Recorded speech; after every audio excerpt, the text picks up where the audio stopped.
Diane Bélan, peintre. Je suis artiste permanente à la galerie MP Trésor, où je suis présentement aujourd'hui. Alors, un atelier aujourd'hui qui va porter sur les techniques mixtes, l'impression, les pochoirs, les collages. Comme vous pouvez voir, ce sera notre résultat final. J'ai décidé aujourd'hui de travailler sur un support qui est facile à se procurer, qui est du papier 3 plis, un papier presque à la limite du carton.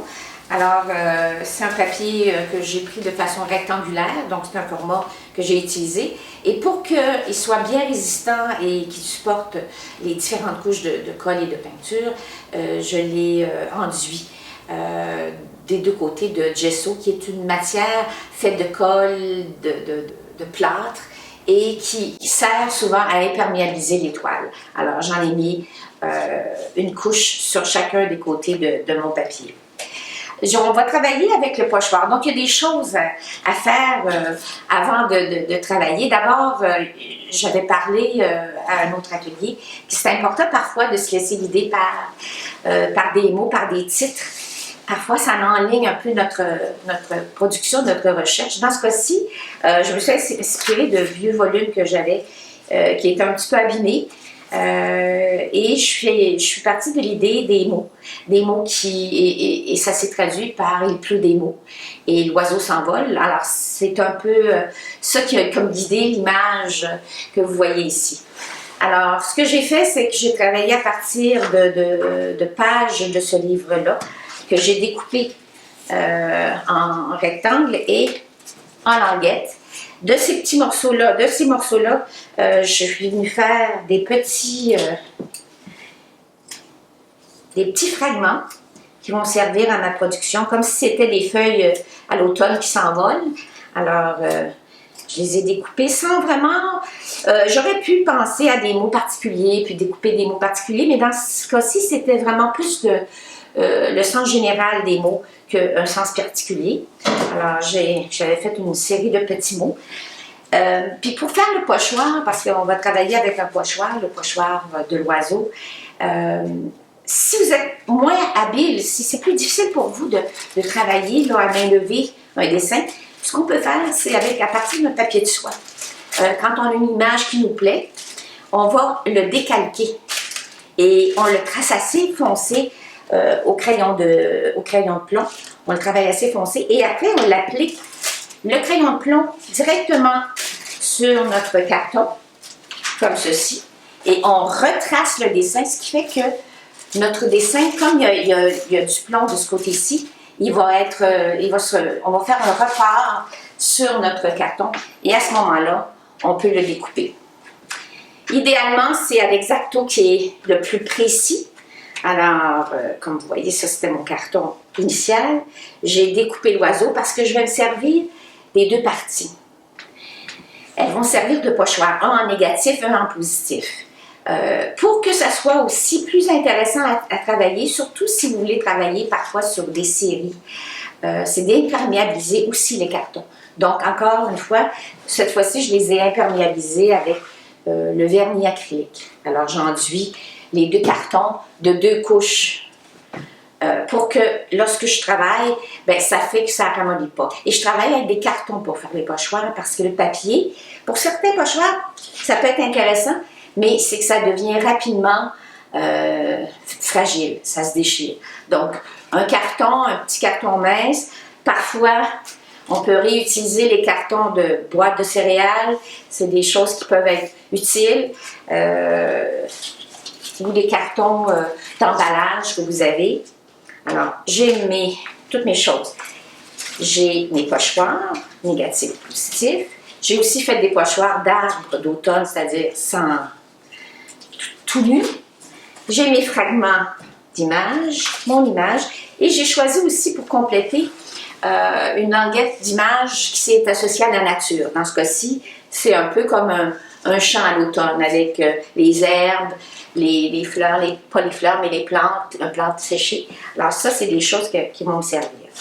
Donc là, je suis prête à commencer.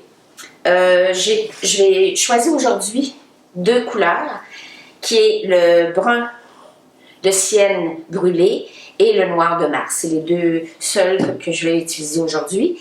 Et comme je vais les utiliser dans différents tons, je vais travailler avec, comme je vous disais tantôt, le médium polymère qui va me permettre d'utiliser le pigment, mais de façon beaucoup plus diluée. Donc, je vais pouvoir arriver à des nuances de très, très, très pâle à un petit peu plus foncé à moyen. Je suis prête. J'espère que vous êtes aussi. Alors, oh, j'avais un petit détail. Quand on travaille avec l'X-Acto, c'est toujours préférable, si possible, soit d'avoir un carton dur pour pouvoir découper ou une planche à découper. Ce qui permet, c'est que vous pouvez appuyer très, très solidement votre carton et découper de façon plus précise les petits détails. Ça vaut le coup pour ce genre de projet-là. On peut toujours travailler avec le ciseau, mais c'est un petit peu moins précis. Alors voilà, on est parti. Alors, mon carton est prêt. Je vais commencer d'abord à travailler avec mes fragments d'images, mes petits fragments de mots. Je les ai mis de façon un petit peu aléatoire là, sur la partie du bas. Alors pour moi, ça va être ici. Là, je vais le faire à l'envers. Je vais voir si je vais être capable. Donc, je les mets un petit peu là, de façon aléatoire sur la feuille, concentrée sur la partie, le 2/3 dans le fond de la partie. Et je vais travailler une brosse. Oh, j'ai parlé aussi de matériaux. J'ai 2 brosses. J'ai aussi une brosse qu'on appelle une brosse à pochoir, qui est une brosse qui est plate et qui sert à faire vraiment des pochoirs de façon impeccable. Donc, je prends ma brosse, je vais appliquer et je viens coller mes petits bouts. C'est important qu'ils soient enduits et en dessous et au-dessus pour qu'ils tiennent. C'est ce qu'on appelait là, du marouflage, c'est-à-dire que l'encollage se fait de façon vraiment plus intense si on met la colle, le vernis ou le polymère, peu importe le nom qu'on lui donne. Alors voilà, ça c'est pour mes petits fragments. Je vais vous montrer ça pour que ça se voit mieux.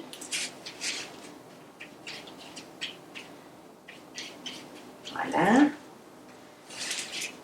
J'ai gardé aussi des fragments qui n'ont pas de lettres, qui n'ont pas de mots. Je trouvais ça intéressant, ça faisait comme un espace entre les mots et l'espace qui était seulement coloré par le fragment. Ce qui était intéressant du livre, c'est que c'est un papier qui a jauni, donc qui montre de l'âge. Ça aussi, je trouvais ça intéressant, le temps qui passe. Quand on travaille sur un projet, parfois, on regarde les choses qu'on utilise et ces choses-là nous donnent des réponses, nous donnent des pistes. Donc, effectivement, le fait d'avoir un papier jauni, il y avait le temps qui passait. Les fragments donnaient comme l'impression du temps qui s'envole.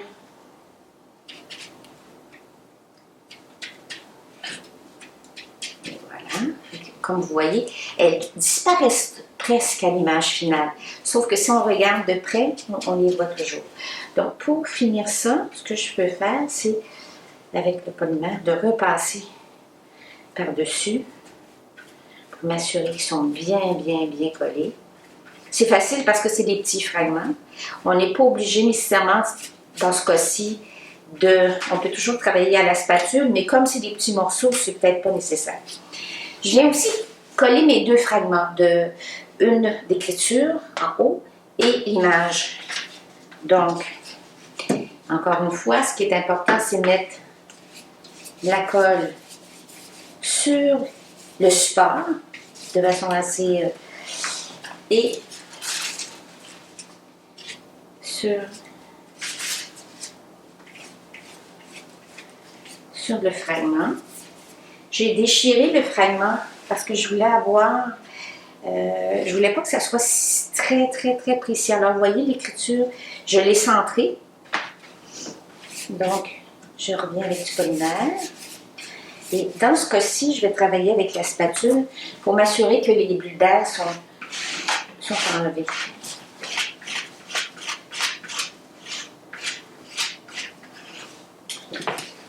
Je viens appliquer maintenant la partie d'image qui est plus qui donne l'aspect de la nature.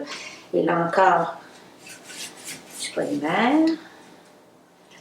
Et sur mon image, c'est un papier glacé. Alors, c'est plus, je dirais, il faut faire un petit peu plus attention parce que, contrairement au papier qui est un papier sans enduit comme le papier glacé, il se colle plus facilement. Lui, il se colle un petit peu plus difficilement. Il a tendance à faire... Et voilà.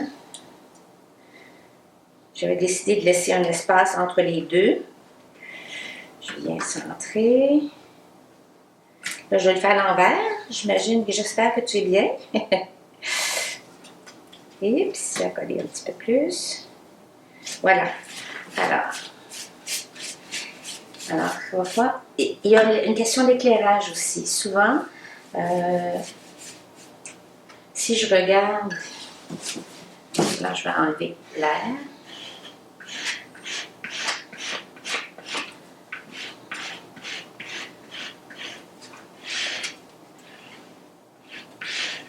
Et là, comme j'ai travaillé à l'envers, j'ai mis mon image à l'envers, mais on va faire avec. J'ai réalisé que les petites branches étaient vers moi et non vers vous.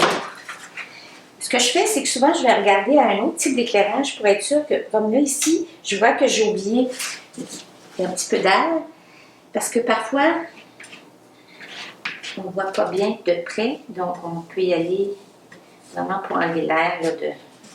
Et parfois aussi, ça prend un autre outil qui est les lunettes.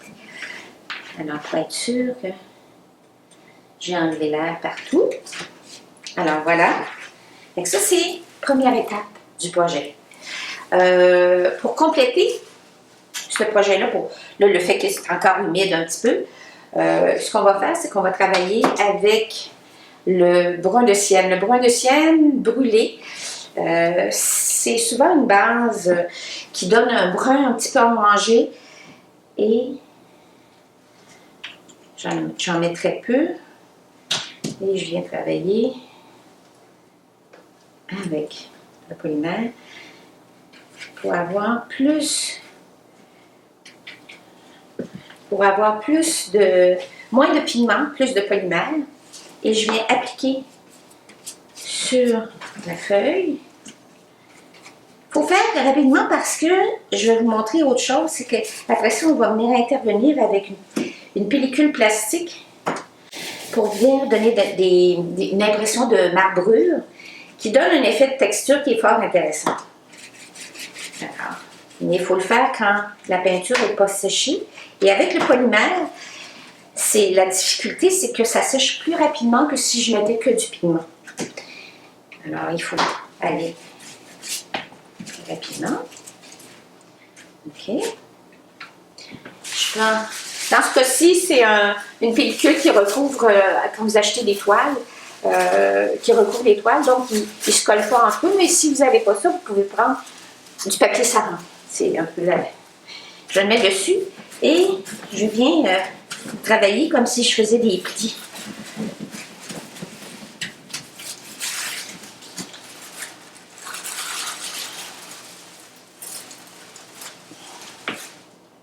Oups, ça décolle un petit peu, on va le recoller. Et voilà. Alors ça, c'est notre première partie.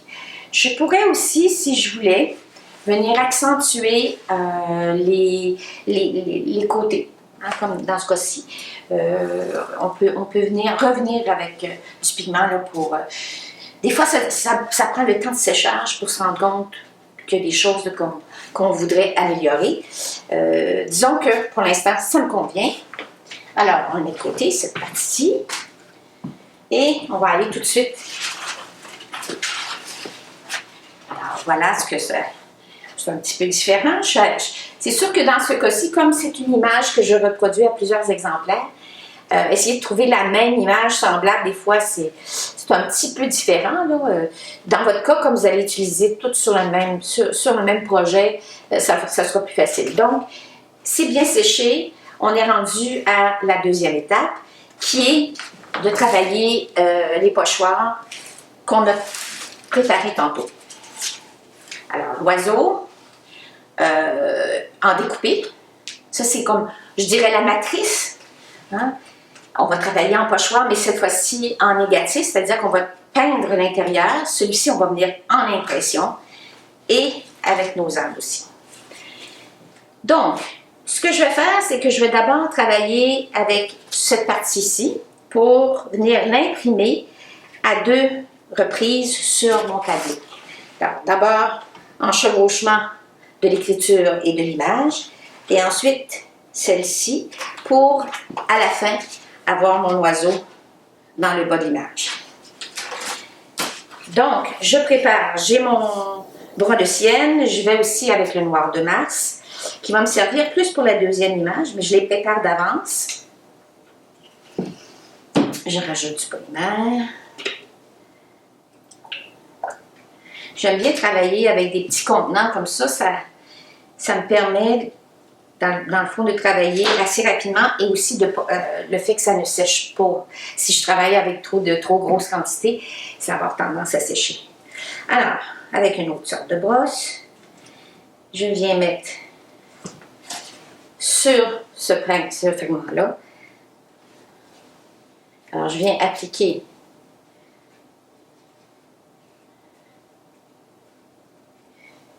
pour la première impression, j'y vais seulement avec le brun de sienne. Ça va être l'impression du haut. Alors, il va y avoir... Si je veux que ça soit un petit peu plus foncé, je pourrais mettre plus de pigment. Attention au fait qu'il n'y a pas d'accumulation de peinture sur votre fragment. Parce que sinon, ça donne des effets peut-être pas désirables. Donc, c'est important là, de bien l'appliquer. Alors, je viens le faire comme dans cette image-ci. Je viens le mettre sur ça. Là, ça va être important dans ce cas-ci, c'est pas tellement enlever l'air que de faire adhérer. Comme c'est un carton, c'est un petit peu plus rigide. Je peux y aller avec les doigts. Je pèse fort. Je peux le lever, voir si ça me convient comme impression. Je vois que je pourrais le mettre un petit peu plus foncé, et que je peux rajouter du pigment dans la partie du haut ici et du bec de l'oiseau.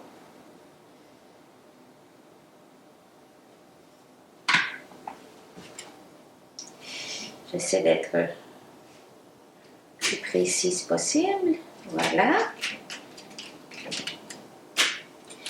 Parfois, il y a des petits incidents, des petits accidents, mais on peut les réutiliser. On peut utiliser des fois ces accidents-là. Et ce qui est intéressant dans ce type de travail-là, c'est qu'on n'a pas obligé d'être très précis. C'est justement le fait d'incertitude parfois dans l'image qui peut donner comme une vibration et donne l'aspect un petit peu plus vivant de notre projet. Donc, ne vous inquiétez pas. Vous voyez, c'est un petit peu plus intéressant comme ça. Alors, je vais faire mon deuxième. Cette fois-ci, je vais y aller toujours avec mon brun, mais je vais rajouter un peu de noir. Pas de façon uniforme, juste pour donner comme un aspect d'ombre à cet oiseau-là. Je peux en mettre plus sur le bec, sur les pattes, un peu sur la queue. Et voilà. Pas couvrir complètement le brun, garder les deux, hein, c'est intéressant aussi. Alors lui, je viens le mettre comme ça ici. Je pèse avec une spatule.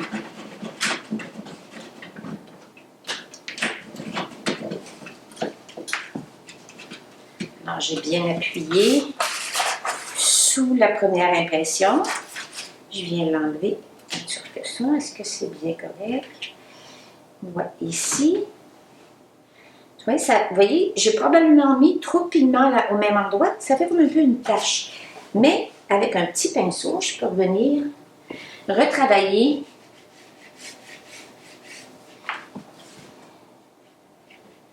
et, voilà.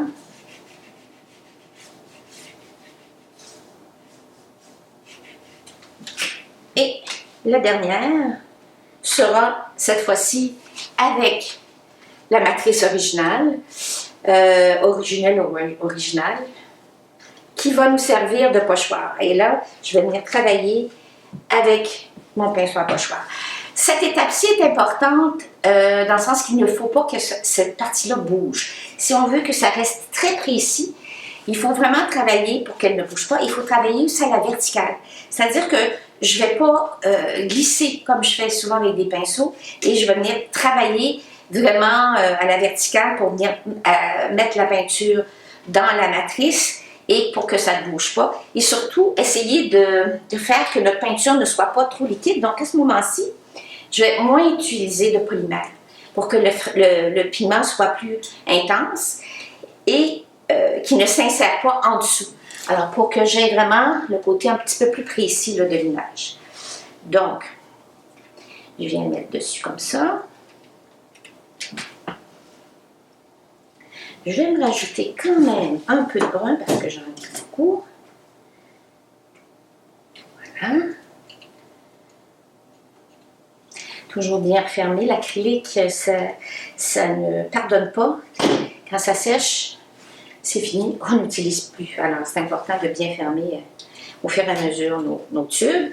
Donc, je m'arrange.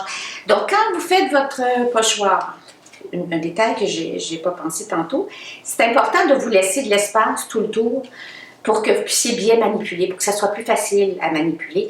Donc, votre forme vraiment centrée sur votre carton et que vous ayez de l'espace pour pouvoir mettre vos doigts.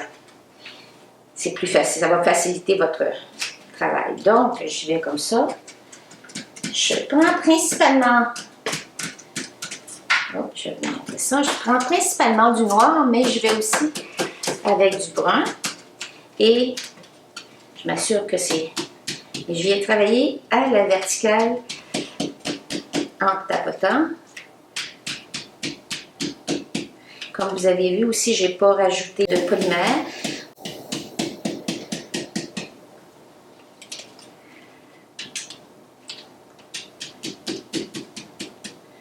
Je peux décider aussi de garder des espaces plus blancs si je veux.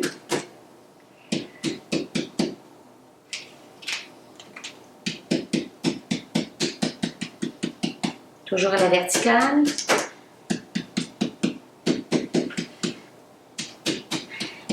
C'est des pochoirs que, quand vous avez fait vos pochoirs, vous pouvez les garder pour un autre projet. Ça peut être intéressant sur... Et là, je l'enlève tout doucement. Et ça fait que votre image, elle est vraiment très, très distincte. Ça, c'est en fond la beauté du pochoir de cette façon-là. Tandis qu'ici, comme vous voyez, c'est un petit peu plus flou. Mais l'intérêt, c'est justement d'avoir en contraste le côté très, très organisé. Je dirais peut-être presque rigide de cette image-là, qui s'assouplit du fait que les deux autres sont un petit peu plus en transparence. Alors, ça donne comme un effet de mouvement. Alors, on a nos trois oiseaux. Donc, il pleut des mots.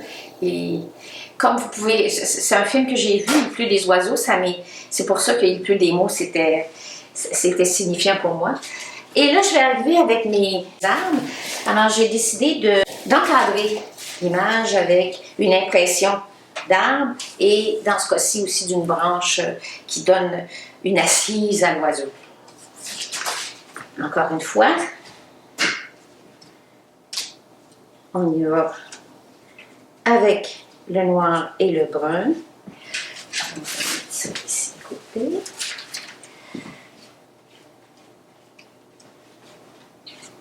Alors, j'applique encore une fois le moins de polymère possible pour pas que ça soit trop glissant. Et je viens... Quand j'applique, je ne l'applique pas nécessairement de façon uniforme. Je peux garder des espaces là, plus bruns pour donner comme une impression là, de mouvement et je viens l'appliquer sur l'image. Voilà, c'est ce que je cherchais. La spatule pour venir faire adhérer. Dans le cas des arbres, j'aurais pu utiliser un papier un petit peu plus mince. Ça donne d'autres effets. Comme c'est pas employé de façon là, intensive, j'aurais pu. Mais dans le cas du projet, J'ai opté pour du carton pour que ça soit plus résistant. Alors, la première impression. Bon, ici, on voit que c'est un petit peu différent. Là, il y avait plus de peinture. Je pourrais opter pour voir ce que ça donnerait de tout de suite, sans me remettre de couleur, voir ce que ça va donner. Ça reste de l'expérimentation. Hein. Quand vous faites ce genre de projet-là, on expérimente. Spatule.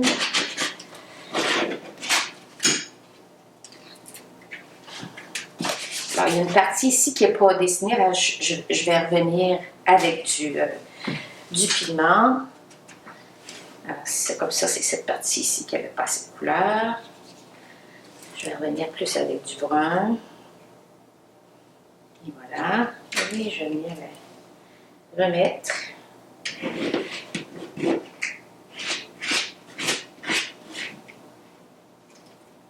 Voilà. Et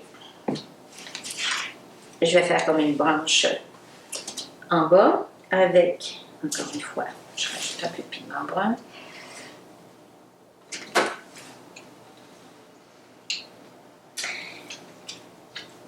La thématique que moi je vous propose peut être transformée très facilement par vous. Si ça aurait pu travailler, j'aurais pu travailler avec la mer, les bateaux, ça aurait pu être vraiment autre chose. Alors, je vous suggère d'essayer peut-être les intérêts qui vous parlent le plus. Alors, ça peut être le plein air, ça peut être les jeux de société. Tout est possible. C'est ce qui est merveilleux.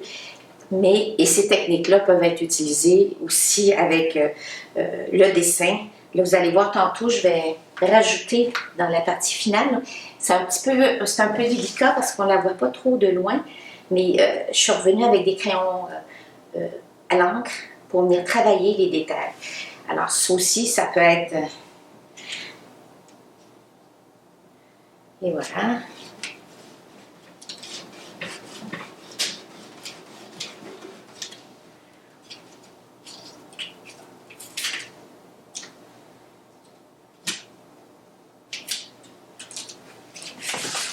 C'est notre deuxième étape qui ressemble un peu, sans l'être tout à fait.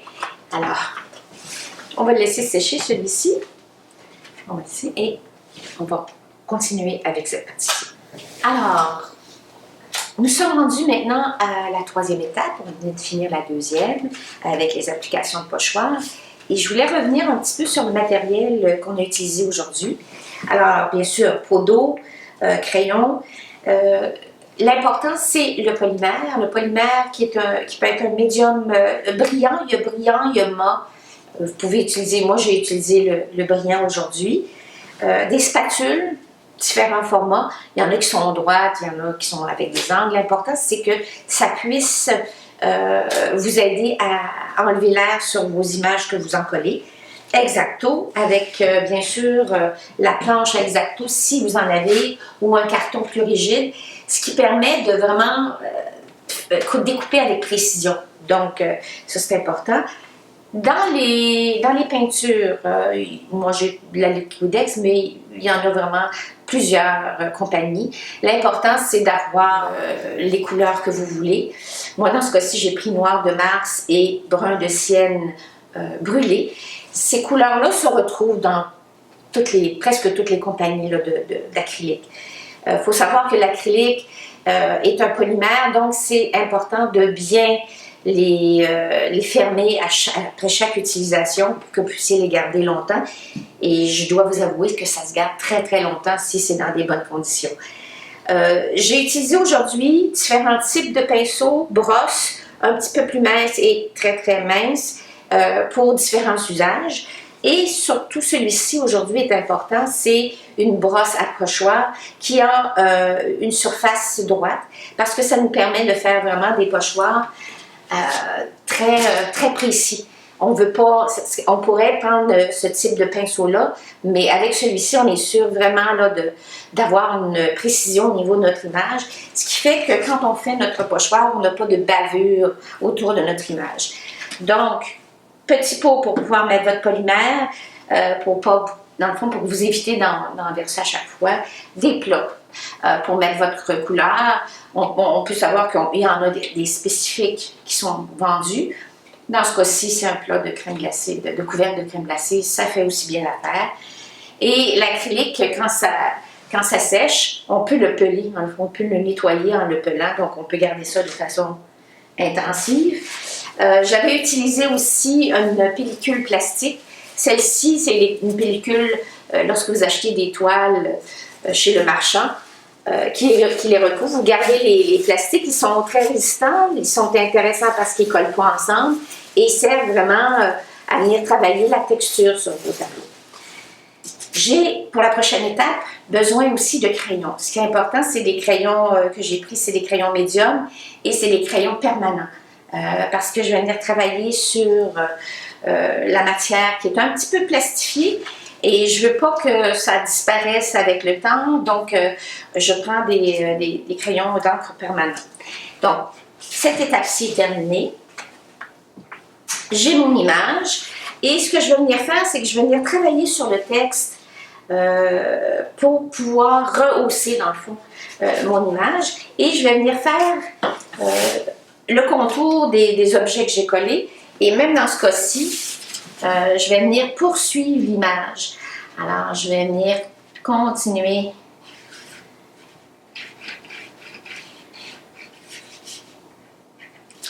Je peux venir faire aussi le contour des oiseaux.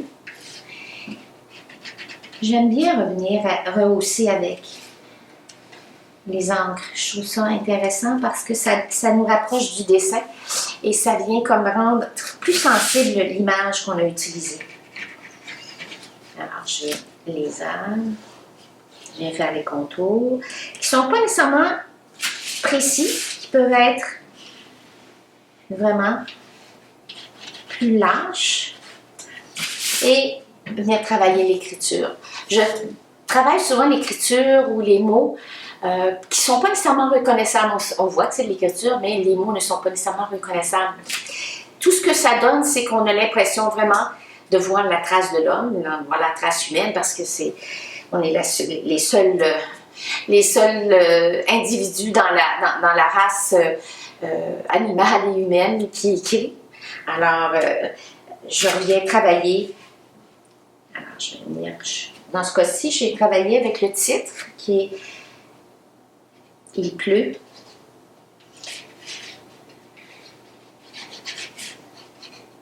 Il pleut des mots.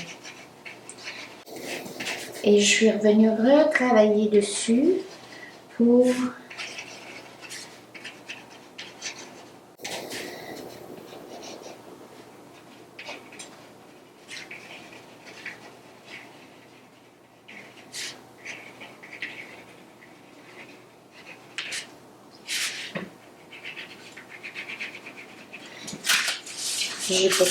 alors, cette image-ci, on voit tous les signes qui ont été repris. J'ai appliqué avec le polymère et une brosse, une couche pour imperméabiliser et faire vraiment que la résistance à la lumière et au temps soit encore plus efficace. Comme je vous le disais, c'est important de bien appliquer le polymère. Quand on applique le polymère avec une brosse, s'assurer, quand on l'applique, qu'il ne reste pas de bulles sur votre image.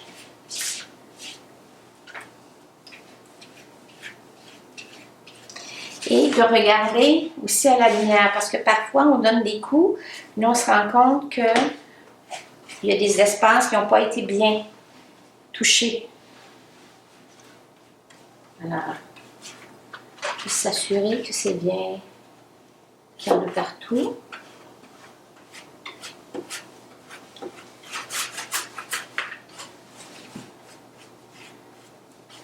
Ce projet-là se fait bien sur papier carton, comme je vous disais, pourrait se faire aussi sur des toiles cartonnées.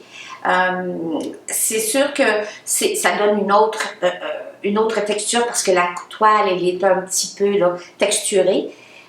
essayez. C'est important de découvrir vos propres goûts et vos propres intérêts. Les images que j'ai choisies sont les miennes. Comme je vous disais, vous pouvez décider d'aller dans un autre registre. Ça pourrait être tout à fait abstrait, comme ça pourrait être très concret. Ça pourrait être même des images à partir de photos très personnelles. Et on vient composer là, avec ces différentes techniques-là un produit qui vous ressemble. Alors, merci et beaucoup de plaisir.